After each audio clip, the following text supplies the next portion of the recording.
about the thing this man will not volunteer to do. And he's here with us today. It was kind of disappointing, yeah, like he said, that when our event got rained out this year, Chuck had put together a whole band worth of people to come and join us and play some live music for us on the Common, and then everything fell apart. And I'm hoping they make it back next year.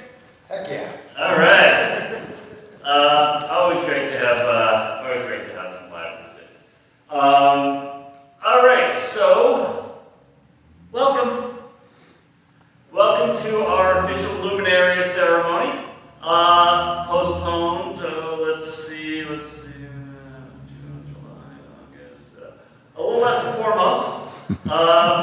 This is the longest relay ever.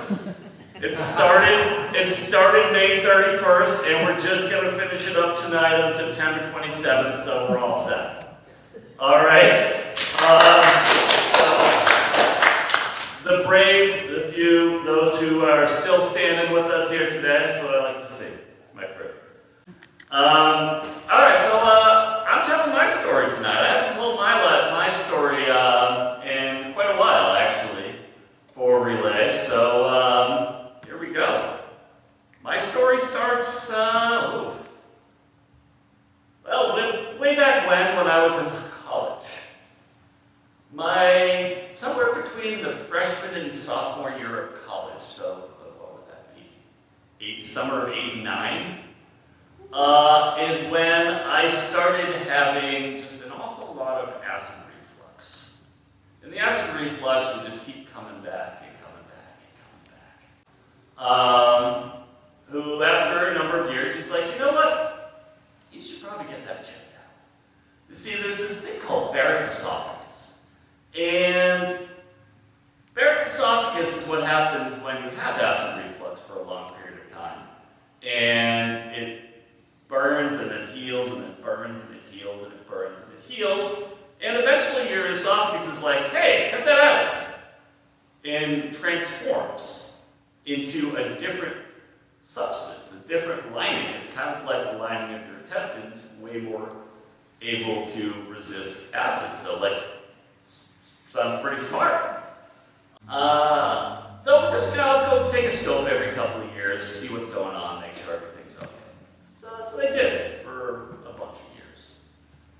And then on one random scope, back in 2007, just came back from camping up in Maine with the kids, and it was beautiful up there. I almost didn't come. I almost canceled my appointment because it was such beautiful weather. We were thinking, maybe we could just drag out our summer a couple days longer. I'm like, it's so hard to make an appointment with this guy to get these things done. It takes like 6 months to plan it, so. And so he did that scope, and he looked around, and he's like, oh yeah, everything's probably good. I took a couple samples, probably nothing to worry about, probably see you in 2 years. I'm like, cool, went home. And I got a call that night. Back when they left messages on answering machines. Meet me in my office tomorrow morning at 8 a.m. In the history of the world, meet me in my office tomorrow morning at 8 a.m. has never been a good. But I was like, you think they're going to give me a prize? Come on, like, you are the 1 millionth scope, congratulations, you win! Sadly, that wasn't what they told me, and I got to hear that lovely thing that so many of us dread. You've got cancer. And then I had to figure out, where do I go from here? So they sent me for more and more tests and more tests, and hope, look at this, scan. And eventually they said, okay, this is what we're going to do. We're going to do this lovely thing called an esophagectomy. That doesn't sound pleasant. It's not. Esophagectomy means they literally remove from about here to here. So they snip here, take what's left of the stomach, shove it up here, clamp it down, turn it into my esophagus, and sew it together. I got scars like you wouldn't believe. But I was lucky. The because on October 2nd, 2007, when I had that surgery, that's when I was done with cancer. And I held on to that. And like I said, I had a lot of helpers. I had friends. I had neighbors, my coworkers. I had people cooking meals to help out the family. I had my neighbor coming over and mowing the lawn.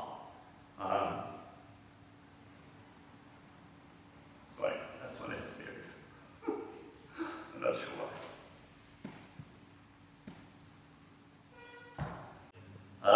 Voice never went anywhere, so that's good. You can still hear me from 12 miles away. And towards the end of that year, one of my students told me about this thing called Relay for Life. She was actually on the committee back in those days. And I said, yeah, Relay for Life, huh?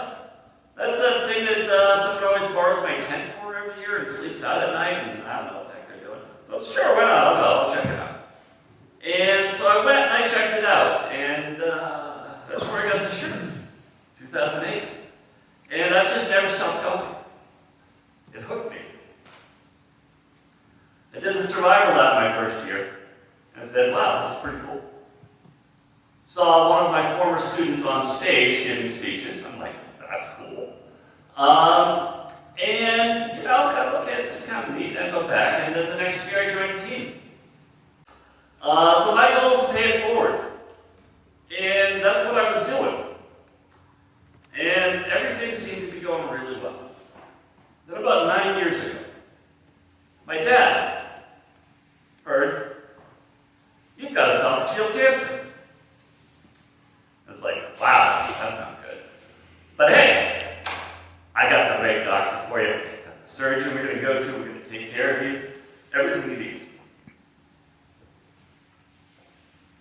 Unfortunately, he didn't catch it as early as I did. Unfortunately, he didn't get the good result I got. Unfortunately, he's on this bag over here in memory of for, because he's no longer with us. Valley Belchertown.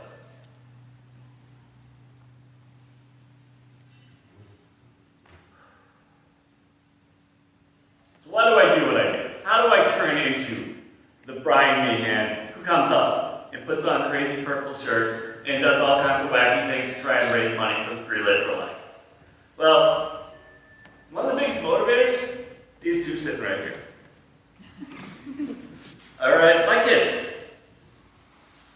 My kids have a really unfortunate ancestry in terms of cancer. Every single person.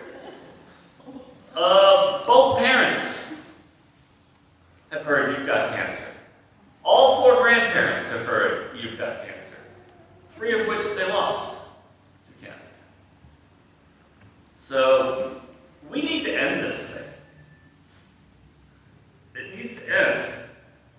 And that right there is why I do what I do. And this one is actually entitled Relay for Life. I walk in the darkness with candles aglow, remembering loved ones lost to cancer as well. Their memories stay with me as I take each stride, fighting back tears as I glide. In this moment we gather, united we stand. Each step is a promise, a hope in our hands. Together we're stronger through battles we've fought. With love as our armor, we've all got a shot. As a committee member, I work tirelessly behind to make this Relay for Life a success defined. I DJ the event, spinning tracks to keep pace, as survivors, caregivers, and teams show their face.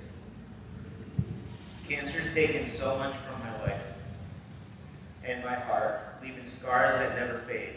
A constant ache to start, but in this relay, I find solace and strength. A community united to fight at length. We walk through the night under starry skies, or not under day. So the luminary ceremony is one of the most moving and meaningful moments that are our relay for life. It's our time to pause and reflect on why we're here. We ask that everybody join us in observing silence during this ceremony to honor its significance and the people it represents. So when we take our lap, we're going to take a silent lap. Look at the bags outside and just reflect on. All right, and it's our time to hold on to a hope for a future free of cancer. We need to end this thing, and that's why we're here. All right, each glowing bag out there represents a person, a story, a name that's spoken with love, a memory that continues to shine. These lights remind us of the power we hold when we come together to celebrate, remember, and fight back against cancer. This ceremony lasts just a few minutes, but the impact of your presence here tonight will ripple far beyond. We're moving in the right direction. More people who hear the words "you've got cancer" are making it than ever before. And we need to keep that going. We need to keep funding the effort, and we need to keep supporting people. Because early detection is one of the biggest things that helps get us there. Catching these things before they get bad. The reason I'm here is my doctor caught mine early. All right? So, support each other. And look out for yourself. Take care of yourself when you need to.